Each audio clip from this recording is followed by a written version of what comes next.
BPM praise, worship songs, inspirational Bible verses, food for souls. Streamer. Like, share, subscribe. Exodus chapter 12, the first Passover. While the Israelites were still in the land of Egypt, the Lord gave the following instructions to Moses and Aaron. From now on, this month will be the first month of the year for you. Announce to the whole community of Israel that on the 10th day of this month, each family must choose a lamb or a young goat for a sacrifice, one animal for each household. If a family is too small to eat a whole animal, let them share with another family in the neighborhood. Divide the animal according to the size of each family and how much they can eat. The animal you select must be a 1-year-old male, either a sheep or a goat, with no defects. Take special care of this chosen animal until the evening of the 14th day of this first month. Then, the whole assembly of the community of Israel must slaughter their lamb or young goat at twilight. They are to take some of the blood and smear it on the sides and top of the door frames of the houses where they eat the animal. That same night, they must roast the meat over a fire and eat it along with bitter salad greens and bread made without yeast. Do not eat any of the meat raw or boiled in water. The whole animal, including the head, legs, and internal organs, must be roasted over a fire. Do not leave any of it until the next morning. Burn whatever is not eaten before morning. These are your instructions for eating this meal. Be fully dressed, wear your sandals, and carry your walking stick in your hand. Eat the meal with urgency, for this is the Lord's Passover. On that night, I will pass through the land of Egypt and strike down every firstborn son and firstborn male animal in the land of Egypt. I will execute judgment against all the gods of Egypt, for I am the Lord. But the blood on your doorpost will serve as a sign, marking the houses where you are staying. When I see the blood, I will pass over you. This plague of death will not touch you when I strike the land of Egypt. This is a day to remember. Each year, from generation to generation, you must celebrate it as a special festival to the Lord. This is a law for all time. For 7 days, the bread you eat must be made without yeast. On the first day of the festival, remove every trace of yeast from your homes. Anyone who eats bread made with yeast during the 7 days of the festival will be cut off from the community of Israel. On the first day of the festival, and again on the 7th day, all the people must observe an official day for Holy Assembly.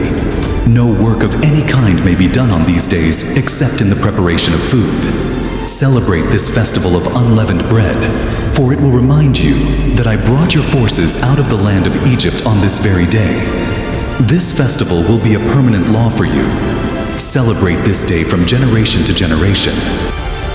The bread you eat must be made without yeast from the evening of the 14th day of the first month until the evening of the 21st day of that month. During those 7 days, there must be no trace of yeast in your homes. Anyone who eats anything made with yeast during this week will be cut off from the community of Israel. These regulations apply both to the foreigners living among you and to the native-born Israelites. During those days, you must not eat anything made with yeast. Wherever you live, eat only bread made without yeast. Then Moses called all the elders of Israel together and said to them, "Go, pick out a lamb or young goat for each of your families, and slaughter the Passover animal. Drain the blood into a basin. Then take a bundle of hyssop branches and dip it into the blood. Brush the hyssop across the top and sides of the door frames of your houses, and no one may go out through the door until morning, for the Lord will pass through the land to strike down the Egyptians. But when he sees the blood on the top and sides of the door frame, the Lord will pass over your home. He will not permit his death angel to enter your house and strike you down. Remember, these instructions are a permanent law that you and your descendants must observe forever.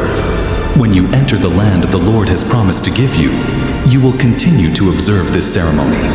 Then your children will ask, 'What does this ceremony mean?'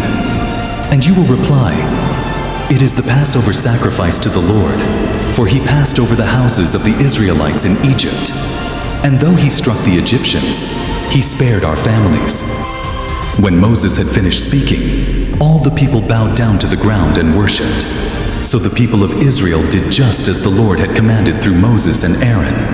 And that night at midnight, the Lord struck down all the firstborn sons in the land of Egypt, from the firstborn son of Pharaoh, who sat on his throne, to the firstborn son of the prisoner in the dungeon. Even the firstborn of their livestock were killed. Pharaoh and all his officials and all the people of Egypt woke up during the night, and loud wailing was heard throughout the land of Egypt. There was not a single house where someone had not died. Israel's exodus from Egypt. Pharaoh sent for Moses and Aaron during the night. "Get out," he ordered. "Leave my people, and take the rest of the Israelites with you. Go and worship the Lord as you have requested. Take your flocks and herds, as you said, and be gone. Go, but bless me as you leave." All the Egyptians urged the people of Israel to get out of the land as quickly as possible, for they thought, "We will all die." The Israelites took their bread dough before yeast was added.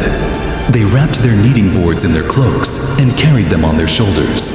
And the people of Israel did as Moses had instructed. They asked the Egyptians for clothing and articles of silver and gold.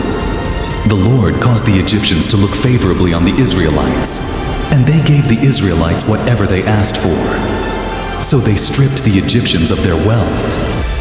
That night, the people of Israel left Ramesses and started for Succoth. There were about 600,000 men, plus all the women and children. A rabble of non-Israelites went with them, along with great flocks and herds of livestock. For bread, they baked flat cakes from the dough, without yeast they had brought from Egypt. It was made without yeast because the people were driven out of Egypt in such a hurry that they had no time to prepare the bread or other food. The people of Israel had lived in Egypt for 430 years. In fact, it was on the last day of the 430th year that all the Lord's forces left the land. On this night, the Lord kept his promise to bring his people out of the land of Egypt. So this night belongs to him, and it must be commemorated every year by all the Israelites, from generation to generation. Instructions for the Passover. Then the Lord said to Moses and Aaron, "These are the instructions for the festival of Passover. No outsiders are allowed to eat the Passover meal, but any slave who has been purchased may eat it if he has been circumcised. Temporary residents and hired servants may not eat it. Each Passover lamb must be eaten in one house. Do not carry any of its meat outside, and do not break any of its bones. The whole community of Israel must celebrate this Passover festival. If there are foreigners living among you who want to celebrate the Lord's Passover, let all their males be circumcised. Only then may they celebrate the Passover with you, like any native-born Israelite. But no uncircumcised male may ever eat the Passover meal. This instruction applies to everyone, whether a native-born Israelite or a foreigner living among you." So all the people of Israel followed all the Lord's commands to Moses and Aaron. On that very day, the Lord brought the people of Israel out of the land of Egypt like an army. Thank you for watching. Please subscribe, comment, and like for more.